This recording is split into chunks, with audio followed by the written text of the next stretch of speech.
തിരുവചന സന്ദേശങ്ങൾ ശ്രവിക്കുന്നതിനായി ഭാഗ്യവചനധാര ഇന്ന് തന്നെ സബ്സ്ക്രൈബ് ചെയ്യുക.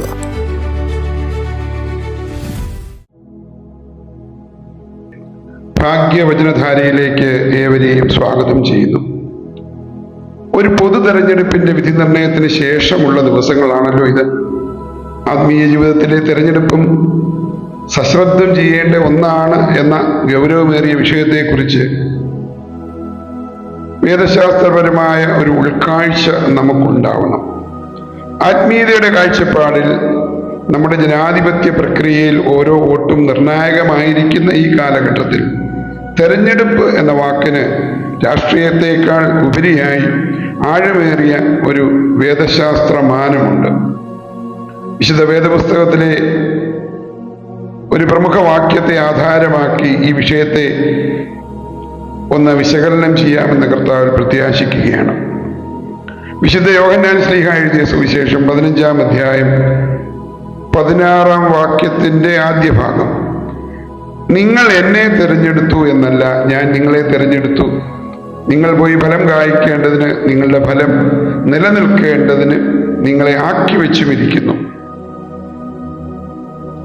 ഈ വചനം അടിസ്ഥാനമാക്കി നമുക്ക് 3 പ്രധാന കാര്യങ്ങൾ ചിന്തിക്കുവാൻ സാധിക്കും. ഒന്ന്, തെരഞ്ഞെടുപ്പുകൾ ഉത്തരവാദിത്തമുള്ളതാവണം. Responsibility in selection. രാഷ്ട്രീയ തെരഞ്ഞെടുപ്പിൽ നമ്മൾ പ്രതിനിധികളെ തിരഞ്ഞെടുക്കുന്നത് രാജ്യത്തിൻ്റെയും മനുഷ്യരുടെയും ഭൗതികമായ പുരോഗതിക്കും നീതിക്കും വേണ്ടിയാണ്. എന്നാൽ ദൈവശാസ്ത്രപരമായി ദൈവം മനുഷ്യനെ തിരഞ്ഞെടുക്കുന്നത് ഒരു പ്രത്യേക ദൗത്യത്തിനാണ്. അവിടുത്തെ തിരഞ്ഞെടുപ്പ് കേവലം ഒരു പദവിയല്ല, മറിച്ച് മറ്റുള്ളവരെ സേവിക്കാനുള്ള ഒരു വിളിയാണ്.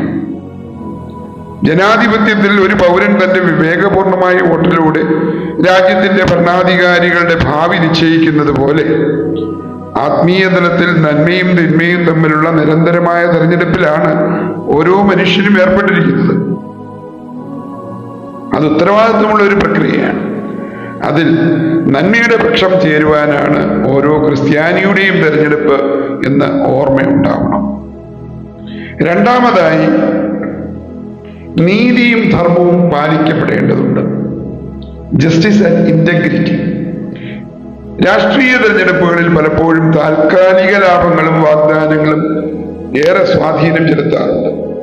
എന്നാൽ ആത്മീയ തെരഞ്ഞെടുപ്പ് വിട്ടുവീഴ്ചയില്ലാത്ത സത്യത്തിലും നീതിയിലും അധിഷ്ഠിതമാണ്.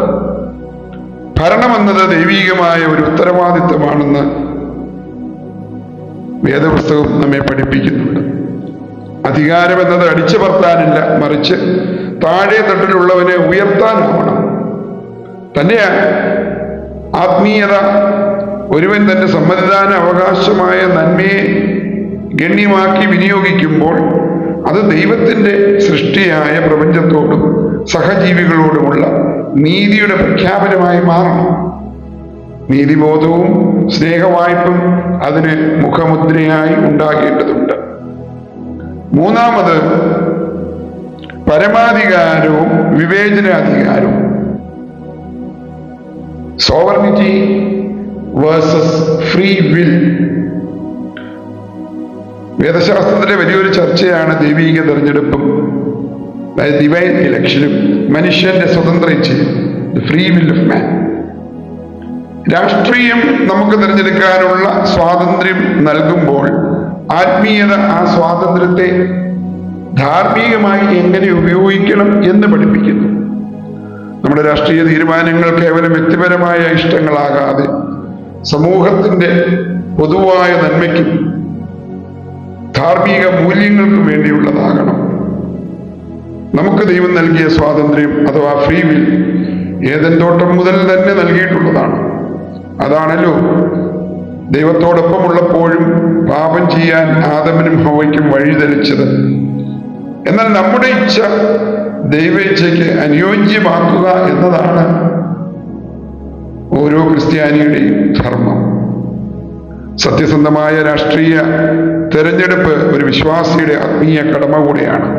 നമ്മൾ ആരെ തെരഞ്ഞെടുത്തു എന്നത് നമ്മുടെ ഉള്ളിലെ മൂല്യങ്ങളുടെ പ്രതിഫലനമാണ്.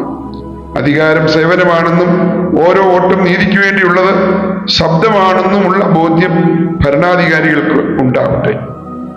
ലോകത്തിന്റെ രാഷ്ട്രീയവും ആത്മാവിന്റെ തെരഞ്ഞെടുപ്പും തമ്മിൽ കൂട്ടിമുട്ടുന്നത് നീതി എന്ന ബിന്ദുവിലാണ്. ആ നീതിക്ക് വേണ്ടി നിലകൊള്ളാൻ ഈ ചിന്തകൾ നമുക്ക് പ്രചോദനമാകട്ടെ. ഏവർക്കും ക്രിസ്തുയേശുവിലുള്ള സമാധാനം നേരുന്നു.